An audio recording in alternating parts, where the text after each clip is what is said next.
Hello बच्चों, कैसे हैं आप लोग। आज मेरा वीडियो 11th क्लास के लिए बन रहा है, ठीक है। काफ़ी बच्चों की मांग थी और जो यह चैप्टर मैं आज पढ़ाने जा रहा हूँ वह चैप्टर केमिकल बॉन्डिंग है। वह चैप्टर कौन सा है? Chemical bonding. मैं लिख दे रहा हूँ केमिकल बॉन्डिंग, ठीक है बेटा। केमिकल बॉन्डिंग बहुत महत्वपूर्ण चैप्टर है। आप बाहर जाओगे पढ़ने कोटा में, कानपुर, करीब ये लोग 1.5 से 2 महीना या करीब 1 महीना मिनिमम तो पढ़ाते ही हैं। केमिकल बॉन्डिंग सबसे मस्त चैप्टर 11th का है, ठीक है।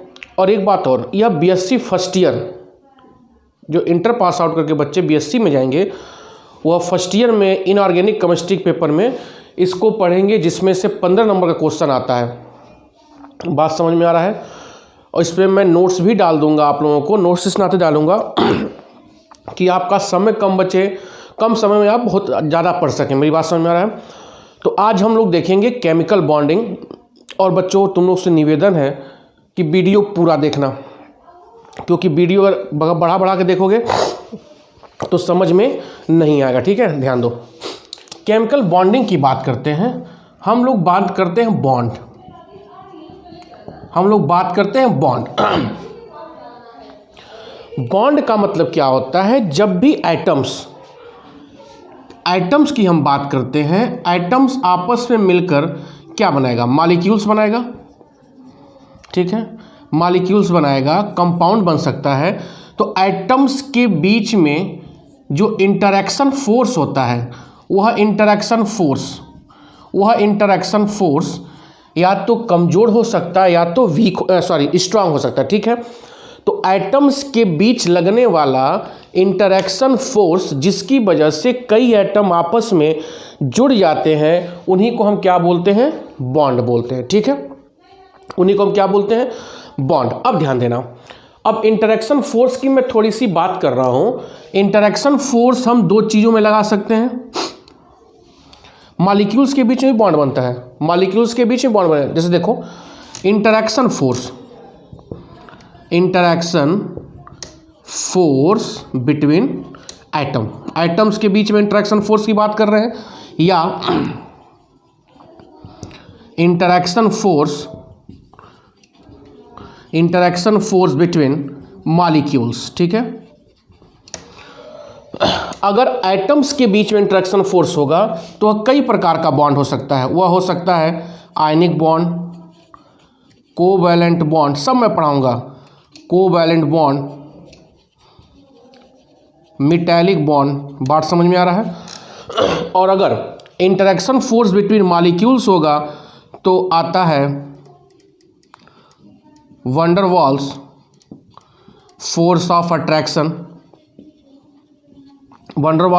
अट्रैक्शन, हाइड्रोजन बॉन्ड आदि, ठीक है। ये सब देखा जाएगा, एक एक को काफ़ी डिटेल देखा जाएगा, ठीक है। तो जनरली हम क्या कह रहे हैं कि एटम्स जिस इंटरैक्शन फोर्स से एक दूसरे से अटैच होता है, उसी इंटरैक्शन फोर्स को हम क्या बोलते हैं? बॉन्ड बोलते हैं, ठीक है। अब वह इंटरैक्शन फोर्स कैटायन आयन के बीच में हो सकता है, 2 एटम्स के बीच इलेक्ट्रॉनों के साझा करने से हो सकता है। वह तो डिपेंड करेगा किस प्रकार का बॉन्ड हम बना रहे हैं। मेरी बात समझ में आ रहा है? तो हम लोग अब देखेंगे बॉन्ड। तो मैंने बताया कि 2 एटम्स के बीच लगने वाला इंटरैक्शन फोर्स ही क्या कहलाता है? बॉन्ड कहलाता है। एटम्स के बीच में होगा तो यह सब बॉन्ड बनेगा, मॉलिक्यूल्स के बीच में होगा तो यह सब बॉन्ड बनेगा, ठीक है। अब जो मेरी अगला हेडिंग होगा, अभी तो कुछ सब बेसिक है बेटा, बात करते हैं अभी हम पूरा डिटेल स्टडी करेंगे केमिकल बॉन्डिंग का, ठीक है। ध्यान देना, बॉन्ड कई प्रकार के होते हैं। सबसे पहला जो बॉन्ड हम लोग कैपिटल ए करके पढ़ेंगे, वह पढ़ेंगे आयनिक बॉन्ड। क्या पढ़ेंगे? Ionic bond. आयनिक बॉन्ड मस्त बॉन्ड होता है। मस्त बॉन्ड कहने का क्या मतलब है कि यह केवल एक स्ट्रॉन्ग इंटरैक्शन फोर्स होता है। क्या इंटरैक्शन फोर्स होता है समझो पहले। यह बनता कैसे है? इट इज़, थोड़ा सा मैं लिख दे रहा हूँ, इट इज़ फॉर्म बाय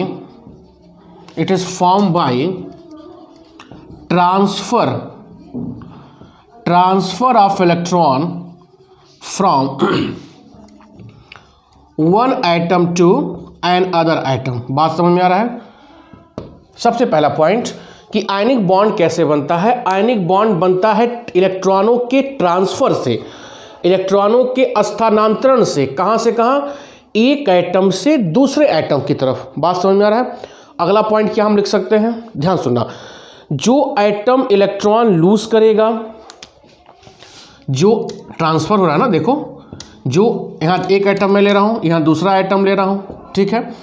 यह एटम इलेक्ट्रॉन क्या कर रहा है? लूज कर रहा है। यह इलेक्ट्रॉन क्या कर रहा है? त्याग रहा है। हिंदी में समझो, केमिस्ट्री हिंदी में समझते बढ़िया से। यह एटम इलेक्ट्रॉन त्याग रहा है, इसी इलेक्ट्रॉन को यह एटम क्या कर रहा है? ग्रहण कर रहा है। तो इलेक्ट्रॉन का ट्रांसफर हो ना, इस एटम से कहाँ जा रहा है? दूसरे एटम की तरफ। बोलो। तो जो एटम इलेक्ट्रॉन त्याग करता है उसके ऊपर पॉजिटिव चार्ज आ जाता है। आप लोग मालूम है? ये तो मालूम है ना। जो एटम इलेक्ट्रॉन त्याग करता है उसके ऊपर क्या आता है? पॉजिटिव चार्ज आता है। और जो एटम इलेक्ट्रॉन ग्रहण करता है उसके ऊपर क्या आ जाता है? निगेटिव चार्ज आता है। ठीक है। Those atom which loses electron acquire positive charge and second atom which accept electron acquire negative charge. ठीक है। अब देखो, अब जब यह पॉजिटिव चार्ज में बदल गया या निगेटिव चार्ज में बदल गया, अब इन दोनों को नज़दीक लाएंगे तो इनके बीच में इलेक्ट्रोस्टैटिक फोर्स ऑफ अट्रैक्शन लगेगा and this electrostatic force of attraction is known as ionic bond. Okay, this electrostatic force of attraction is known as ionic bond. अब ध्यान दो, ठीक है। यहाँ सब मैं लिख के नोट्स में दूंगा, घबराना मत। बस थोड़ा सा आप बस वीडियो को एकदम ध्यान से देखिए। मैंने क्या कहा है? आज आयनिक बॉन्ड पे ही बात होगी। मैंने क्या कहा है कि बेटा ionic bond is form by transfer of electron from one atom to another atom. ये तो क्लियर हुआ आपको? अब थोड़ा ध्यान देना। अब कोई एग्जांपल मैं लेता हूं, ठीक है। यह यम है, यह यक्स है। इसने अपना इलेक्ट्रॉन त्याग किया, इसने अपना इलेक्ट्रॉन त्याग किया और इस इलेक्ट्रॉन को यह ग्रहण कर लिया। यह क्या कर रहा है? लूजेस कर रहा है। इलेक्ट्रॉन क्या कर रहा है? लूज कर रहा है। और यह इलेक्ट्रॉन क्या कर रहा है? गेन कर रहा है। ठीक है। हमको बताने का उद्देश्य क्या है कि जिस एटम के पास इलेक्ट्रॉन लूज करने की टेंडेंसी होती है, those atom which has tendency to lose electron is known as metal, is known as metal. Clear हो रहा है? is known as metal, and those atom which has tendency to gain electron is known as non-metal, is known as non-metal। ठीक है, समझ में आ रहा है? तो मेटल इलेक्ट्रॉन लूज करता है तो मेटल के ऊपर क्या आ जाता है? Positive charge. Non metal electron accept करता है तो इसके ऊपर क्या आता है? Negative charge. और फिर इसी कैटायन और एनायन को पास में लाते हैं तो इनके बीच में इंटरेक्शन फोर्स लगता है। इसी इंटरेक्शन फोर्स को हम क्या बोलते हैं? Ionic bond. ठीक है। तो यहाँ पर हमारा क्या उद्देश्य बताना है कि ionic bond generally form between metal and non metal. समझ में आ रहा है? क्यों बेटा मेटल और नॉन मेटल के बीच में जनरली बहुत से बनता है, आगे देखा जाएगा। कई जगह कहीं पॉजिटिव नेगेटिव होगा तो वहाँ इंटरेक्शन फोर्स हो जाएगा, लेकिन जनरली मैं बात कर रहा हूँ कि आयनिक बॉन्ड हमेशा मेटल और नॉन मेटल के बीच में ही बनता है। क्यों? क्योंकि एक तो इलेक्ट्रॉन लूज करेगा, जो इलेक्ट्रॉन लूज करता है जनरली क्या होता है? मेटल होता है, और जो एक्सेप्ट करता हुआ क्या होता है? Non metal. ठीक है, क्लियर हो रहा है? बोलो बाहर आगे।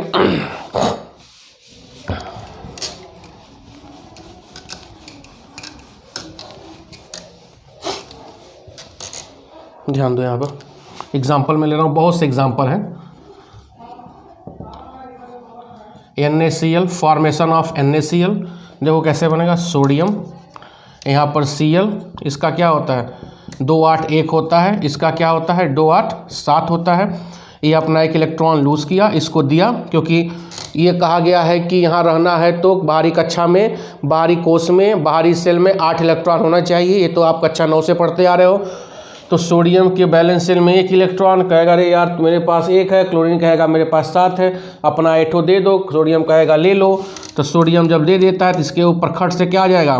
पॉजिटिव चार्ज आ जाएगा। इसके ऊपर निगेटिव चार्ज, फिर कहेंगे अरे यार हैप्पी बर्थडे हम लोग का हो गया, आओ Na+Cl- थोड़ा नज़दीक आते हैं।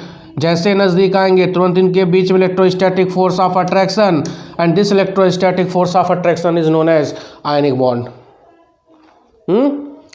क्लियर हो रहा है? दूसरा देखो बेटा, बहुत से एग्जाम्पल हैं। मैग्नीशियम ऑक्साइड, मैग्नीशियम ऑक्साइड, यहाँ देखो Mg का क्या होता है 282, इसका होता है 26। अब यह 2 इलेक्ट्रॉन लूज करेगा, इसको 2 इलेक्ट्रॉन चाहिए तभी इसका ऑक्टेट कंप्लीट होगा।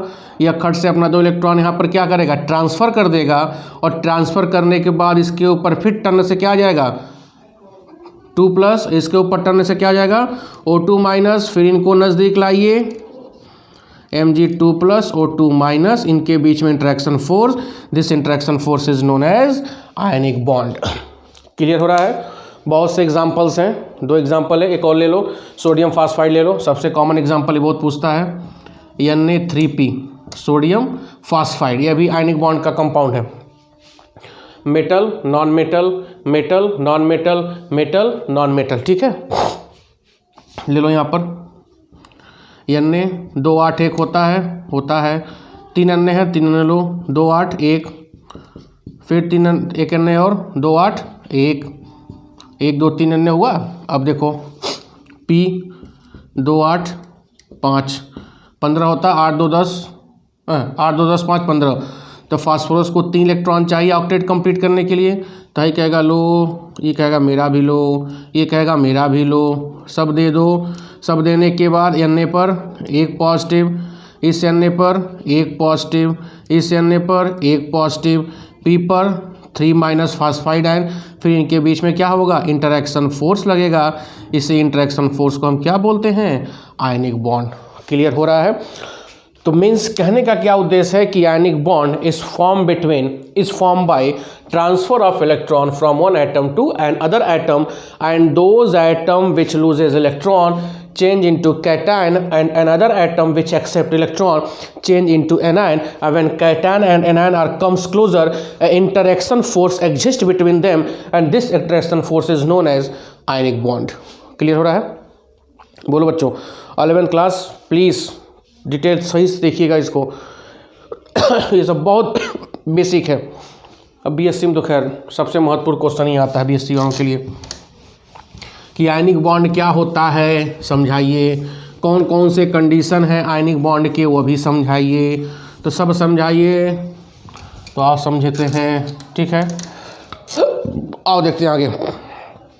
अब ध्यान दो, मेटल इलेक्ट्रॉन लूज कर रहा है,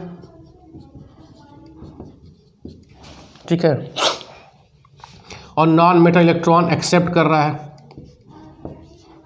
ये आयनिक कंडीशन नहीं बन रहा है, एक लूजिंग ऑफ इलेक्ट्रॉन, एक गेनिंग ऑफ इलेक्ट्रॉन। तो 11th वाले अभी नहीं जानते होंगे, रेडॉक्स रिएक्शन होता है, लेकिन BSc वाले जानते हैं, वो आगे चैप्टर में पढ़ाऊंगा मैं।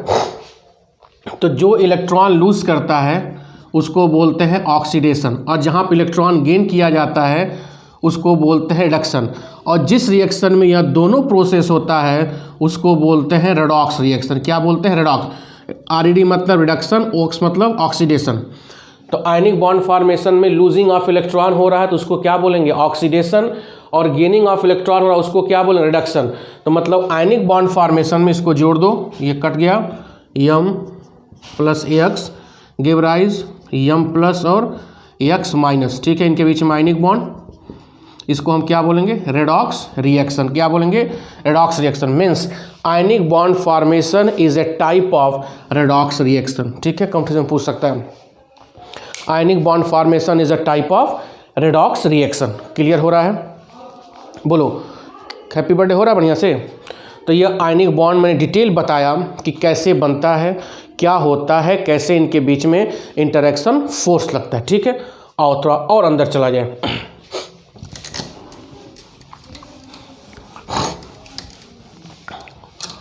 इंटर वालों नोट्स सही से बनाओ तुम लोग, मैं खुद कर रहा हूँ, ठीक है। जितना बढ़िया नोट्स बनाओगे उतने बढ़िया तुमको अपना नॉलेज होगा। नोट्स खुद बनाओ, मज़ा आ जाएगा। अब देखो अगली हेडिंग होगी condition for ionic bond formation, बड़ा इंपॉर्टेंट है ये condition for ionic bond formation, very important, very important. वह कौन कौन से कंडीशन है जो आयनिक बॉन्ड फॉर्मेशन के लिए रिस्पॉन्सिबल हैं? तो कुल 4 कंडीशन है जो आयनिक बॉन्ड के फॉर्मेशन के लिए क्या है, रिस्पॉन्सिबल है। First one is number of valence electron in atoms, चाहे वो मेटल हो चाहे नॉन मेटल हो। दूसरा आयोनाइजेशन एनर्जी या पोटेंशियल। तीसरा इलेक्ट्रॉन गेन इंथैल्पी, और चौथा होगा लैटिस एनर्जी। ठीक है, तो बेटा यह 4 कंडीशन हैं जो रिस्पॉन्सिबल होते हैं किसी भी आयनिक बॉन्ड के बनने के लिए। ठीक है, एक को मैं डिस्कस अभी कर रहा हूँ। पहला क्या है, नंबर ऑफ बैलेंस इलेक्ट्रॉन। दूसरा क्या है, आयोनाइजेशन पोटेंशियल। आप पीरियोडिक प्रॉपर्टी में ये सब पढ़ चुके हो, अगर नहीं मालूम है तो इसका भी, इस चैप्टर का भी वीडियो में श्री गणेश कर दूंगा। ठीक है, इलेक्ट्रॉन की एंथैल्पी, और चौथा क्या है, लैटिस एनर्जी। और एक एक को हम लोग बढ़िया से समझते हैं। पहला क्या है, नंबर ऑफ वैलेंस इलेक्ट्रॉन। ठीक है, आयनिक बॉन्ड की बात कर रहे हैं तो एक बनता है मेटल, इलेक्ट्रॉन लूज करता है। दूसरा क्या होता है, नॉन मेटल। ठीक है, तो मेटल के वैलेंस शेल में 1 इलेक्ट्रॉन, 2 इलेक्ट्रॉन या मैक्सिमम 3 इलेक्ट्रॉन हो, तभी मेटल उसको क्या कर पाता है, लूज कर पाता है। 3 से ऊपर जैसे इलेक्ट्रॉन जाएगा तो वह नॉन मेटल हो जाएगा। ठीक है, तो जब यहाँ पर 1 है तो नॉन मेटल के पास 7, यहाँ पे 2 है तो 6, यहाँ पे 5। तो कहने का क्या मतलब है, बढ़िया आयनिक बॉन्ड बनने के लिए मेटल के बैलेंस शेल में 1, 2, 3 और नॉन मेटल के बैलेंस शेल में 5, 6, 7। 1 रहेगा तो 7 वाले को दे देगा, 2 रहेगा तो 6 वाले को दे देगा, 3 रहेगा तो 5 वाले को दे देगा। ठीक है, इधर अगर 4 हो गया, इधर 4 हो गया, तो इनके बीच में इलेक्ट्रॉनों का अब साझा हो जाएगा, और जब साझा हो जाएगा तो कोवैलेंट बॉन्ड हो जाएगा। ठीक है, तो पहला कंडीशन क्या है, नंबर ऑफ वैलेंस इलेक्ट्रॉन की मैं बात कर रहा हूं, तो मेटल के बैलेंस इलेक्ट्रॉन में 1 इलेक्ट्रॉन, 2 इलेक्ट्रॉन या मैक्सिमम 3 इलेक्ट्रॉन, और नॉन मेटल के बैलेंस शेल में 7, 6, 5 इलेक्ट्रॉन। कॉन्सेप्ट क्लियर हो रहा है? सेकेंड आओ, पहला क्लियर हुआ। सेकेंड क्या है, आयोनाइजेशन पोटेंशियल। परिभाषा आप जानते हो, the minimum amount of energy which is required to remove an outer electron from gaseous isolated atom is known as ionization potential। किसी भी विलगित गैसीय परमाणु के बाहरी कोश से 1 इलेक्ट्रॉन निकालने के लिए ऊर्जा की वह न्यूनतम मात्रा क्या कहलाती है, आयनन विभव या आयोनाइजेशन पोटेंशियल कहलाती है। अब थोड़ा ध्यान दो, मैंने बोला है मिनिमम एनर्जी। ठीक है, कम ऊर्जा।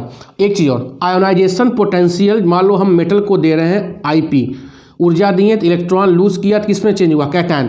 कहने का क्या मतलब है, ionization potential is responsible for the formation of cation. ठीक है, for the formation of cation. अब ध्यान दो, तो पूछ सकता है कि आयनिक बॉन्ड बनने के लिए Ip का मान ज़्यादा होना चाहिए कि कम होना चाहिए। ध्यान दो, अब यहाँ पर हम एक मेटल M1 ले रहे हैं, एक मेटल M2 ले रहे हैं, यहाँ पर दे रहे हैं Ip1, इसको दे रहे हैं Ip2। ठीक है, इलेक्ट्रॉन लूज किया 1 चार्ज, इलेक्ट्रॉन लूज किया इसके ऊपर भी 1 चार्ज। यहाँ देखा गया कि Ip1 की वैल्यू कम है किससे, Ip2 से, मतलब इस मेटल को कम ऊर्जा दिया गया, कम आयन पोटेंशियल का मान है, इस मेटल का आयन पोटेंशियल का मान ज़्यादा है।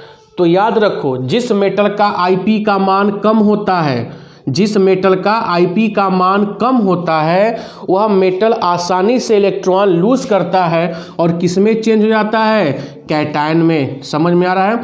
और जिस मेटल का Ip का मान ज़्यादा होता है उसमें हम ऊर्जा बढ़ाते जाएंगे, बड़ी मुश्किल से वह इलेक्ट्रॉन लूज करेगा। ठीक है, और जिसका Ip कम है, न्यूक्लियस इलेक्ट्रॉन का डिस्टेंस ज़्यादा है, कम ऊर्जा देंगे, खट से इलेक्ट्रॉन कूद के दूसरी जगह चला जाएगा। ठीक है, तो कहने का क्या मतलब है, आयनिक बॉन्ड बनने के लिए Ip का मान सदैव कम होना चाहिए। 3 नीचे मतलब क्या होगा, सदैव कम होना चाहिए। ठीक है, दूसरा कंडीशन पूछ सकता है कंपटीशन में, आयनिक बॉन्ड फॉर्मेशन के लिए आईपी का मान लेस, मोर या जो भी हो, हमेशा क्या होना चाहिए, लेस होना चाहिए, नॉट मोर।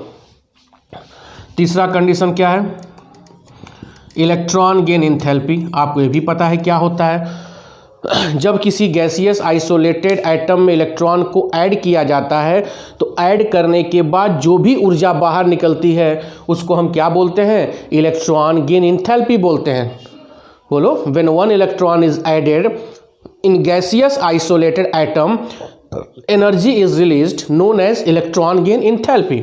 ध्यान दो, एक्स और दो वाई, दो नॉन मेटल ले रहे हैं, यहाँ पे इलेक्ट्रॉन हमने ऐड किया, यहाँ पर भी हमने इलेक्ट्रॉन ऐड किया, यह चेंज हो गया x माइनस, यह चेंज हो गया y माइनस। ठीक है, यह डेल्टा एच ई जी को बोलते हैं इलेक्ट्रॉन गेन एंथैल्पी। क्या बोलते हैं, इलेक्ट्रॉन गेन एंथैल्पी।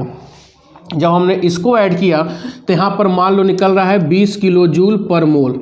कितनी ऊर्जा निकल रही है, -20 किलो जूल पर मोल, और यहाँ पर हमने ऐड किया तो निकल रहा है -15 किलो जूल पर मोल। ठीक है, तो अगर आपसे पूछा जाए कि किस नॉन मेटल का इलेक्ट्रॉन की एंथैल्पी का मान ज़्यादा है तो मैक्सिमम लोग कहेंगे सर ये तो ज़्यादा है, ये कम है। मैं बोल रहा हूँ कम है, लेकिन यहाँ माइनस साइन क्या बता रहा है, minus sign only indicate energy is released. तो कितना रिलीज हो रहा है, 20 किलो जूल। तो कहने का क्या मतलब है, जिस नॉन मेटल का इलेक्ट्रॉन गेन एंथैल्पी का मान जितना ज़्यादा निगेटिव होगा, जिस नॉन, लाइन जो बोलना उसको लिख लेना, जिस नॉन मेटल का इलेक्ट्रॉन गेन एंथैल्पी का मान जितना ज़्यादा निगेटिव होगा वह यह बताएगा कि वह नॉन मेटल इलेक्ट्रॉन को स्ट्रांगली अपनी तरफ क्या करेगा, अट्रैक्ट करेगा, और किस में चेंज होगा, एनायन में। ठीक है, अब देखो तो यहाँ कितना निकल रहा, 20 किलो जूल, यहाँ कितना निकल रहा, 15 किलो जूल। यह माइनस साइन क्या बता रहा है कि एनर्जी रिलीज हो रही है, तो इसका मतलब x का इलेक्ट्रॉन गेन एंथैल्पी का मान ज़्यादा है, किससे, y से। तो x आसानी से एनायन बनाएगा किसकी तुलना में, y। तो इलेक्ट्रॉन गेन एंथैल्पी का मान हमेशा क्या होना चाहिए, ज़्यादा होना चाहिए। समझ में आ रहा है। तो आयनिक बॉन्ड बनने के लिए Ip का मान कम, इलेक्ट्रॉन गेन एंथैल्पी का मान ज़्यादा होना चाहिए। ठीक है, कोई दिक्कत नहीं होना चाहिए। अब ध्यान दो,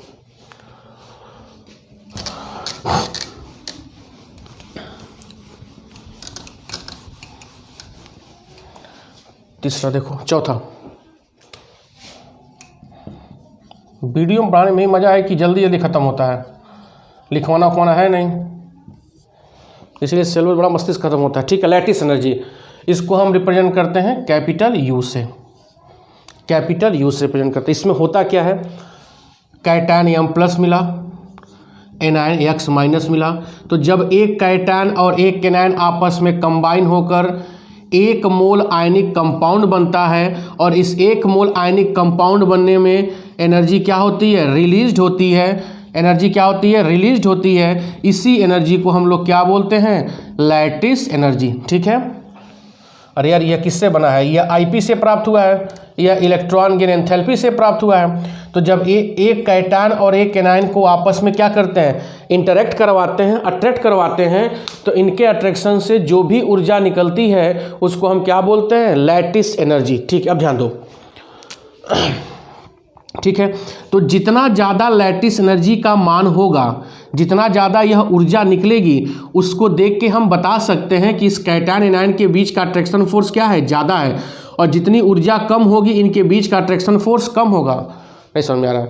अरे यार जितना दोनों बीच में अट्रैक्शन फोर्स जब ज़्यादा होगा, जब कैटायन आयन के बीच का अट्रैक्शन फोर्स क्या होगा, ज़्यादा होगा, तो जब ज़्यादा अट्रैक्शन होगा तो निकलने वाली ऊर्जा का मान ज़्यादा होगा, और जब अट्रैक्शन में कम होगा तो ऊर्जा के निकलने का क्या होगा, कम हो जाएगा।